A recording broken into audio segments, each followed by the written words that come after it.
Hey guys, welcome to Fantasy Football Now Friday. I'm Michelle Steele alongside Stefania Bell and Christopher Harris, and it is a critical week for you guys. Week 3, we will have a deep sleeper pick for those of you facing wide receiver injuries later in the show. We'll also answer your Twitter questions, but first, opening drive this week, we are talking about a much talked about guy, much anticipated guy, Ryan Matthews. Chris, I know that you have him in your top 10 running backs, but Stefania, I'm going to start out with you first. What kind of performance can we expect out of him coming off of this fractured clavicle injury? I think the Chargers are hoping that he's going to take off running right out of the gate. This was his collarbone that was injured, not his legs, not his knees, not his hip, not his feet. So his conditioning is par for playing football. He's been working on that even while he had the fractured collarbone. Part of the reason he sat out week 2 was Coach Norv Turner felt he needed to get more practice reps, get his timing down.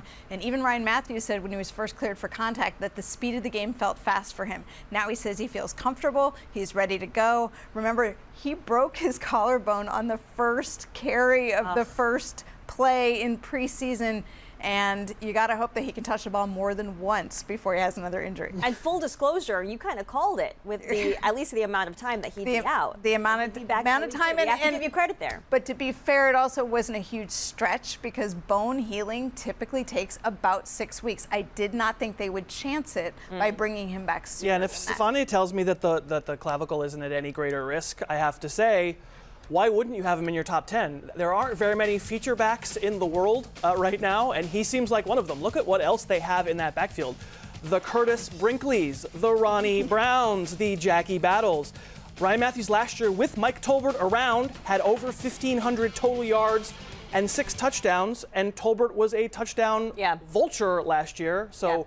Needs to be in all lineups. I know it sounds... And he's a must-start for this week I think against the Falcons. I think he is. Okay. I would say if you've been holding on to him for this long, you're not sitting even in this first week. I don't need to see a good week from him before he's in my lineup. All right. Sounds good for Ryan Matthews. Time for Pick 6, folks, where I present our 2 analysts with 2 options, and they choose just one.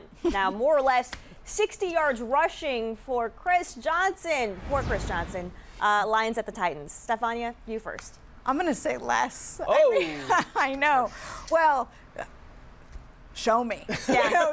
What have you done? Not show me. Yeah, exactly. By show me the money and what he's been shown the money and what has he done for us lately. So I'm going to say it's over. I'm going to say more. I mean, he can get that on one carry. You know, odds are eventually he's going to break one. He could have done that week 1 or week 2. It's true. The Lions have allowed 73 and 112 yards rushing in their previous 2 games. So I'll say over. But I got a question. If they know they can knock him down in the backfield, he's not going to get away from that. So if they come after him, you still think he manages to escape it? I think that's a simplistic interpretation of exactly what's happening. I think. All right, guys. It'll be simplistic, and then we'll find out in week 4, and we'll see which one of you is right. Moving on, though, to Michael LaShore. We're still sticking with the Lions at the Titans game. More or less 10 touches for LaShore. Christopher, you first.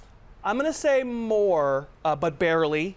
I think they want to. Sounds about right? I think they want to get him in the mix right away. Kevin Smith didn't overwhelm us against your 49ers last week, and I think they want someone else there. They worked out Ryan Grant and Steve Slayton this week. They're looking for something, and you can tell me whether you're worried about that torn Achilles.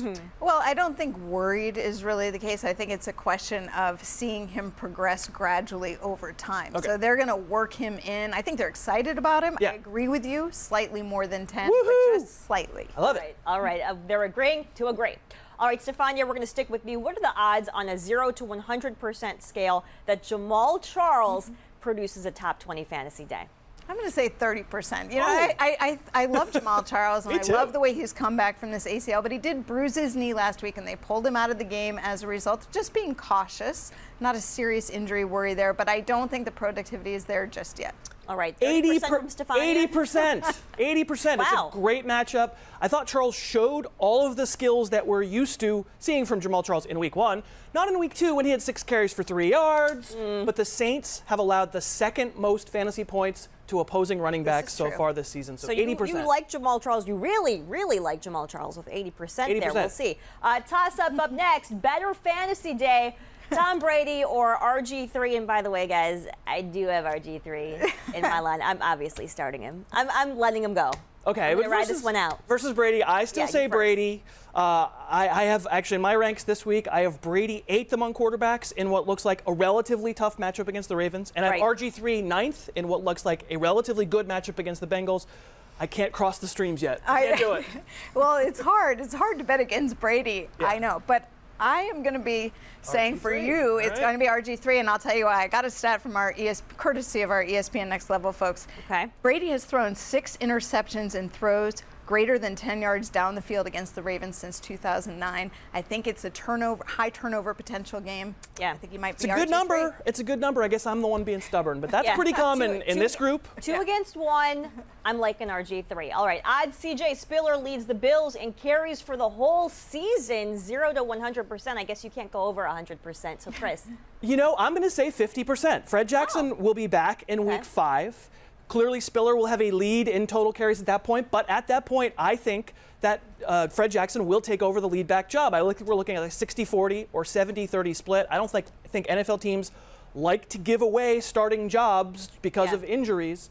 Plus, let's not paint CJ Spiller as the picture of health in his life. He gets hurt too. Fair enough. Stefania, what do you think? I had it at 40%, but really basically the same rationale. Yeah. CJ Spiller and any running back basically these days as a primary back, there's injury risk. And I think when Fred Jackson comes back, he's going to get that work. Me too. Right. He's the lead. And really quickly here with the final question, toss-up, surprise receiver who's a better fill-in for week 3. You've got Danny Amendola or Andrew Hawkins. Remember the matchups here, Rams at Bears and Bengals at the Redskins. Chris, you first. I say Amendola. I liked, all those catches. Certainly in a point per reception league, they're both interesting. But I think Amendola is a innately bigger part of the Rams offense than Hawkins is of the Bengals offense. I was going to say Amendola as well. If you just look at the sheer number of targets, and he did manage to catch 15 out of 16 of them last week, I think it's Amendola. Stuff. All right, now we are moving on to the Twitter questions, folks. This is where we hear from you, specifically at BoomShaka9. I think you win for best Twitter handle this week.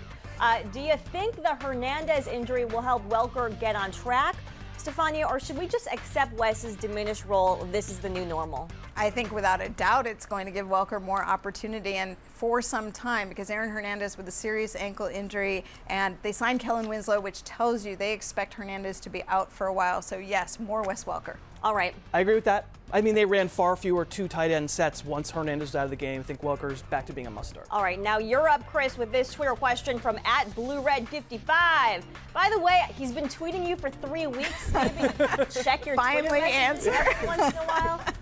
Should I trade Brandon Lloyd for Larry Fitzgerald? He does have Lloyd. So he's buying low on Larry Fitzgerald, and I'm buying low on Larry Fitzgerald. I think the Patriots, by focusing their defense on Fitzgerald last week, they created a terrific buy low opportunity. Lloyd is very good. Fitzgerald is otherworldly. He's still a top 5 fantasy receiver. It's a trade I would make. All right, moving on to Stefania's question now from her follower @Ollie2535.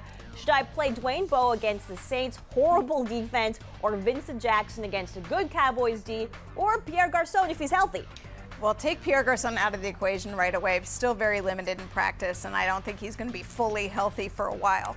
I'm going to go with Dwayne Bowe against a porous Saints defense. That's got to be my choice. Me too. Good call. All right, lots of agreeing, a little too much agreeing.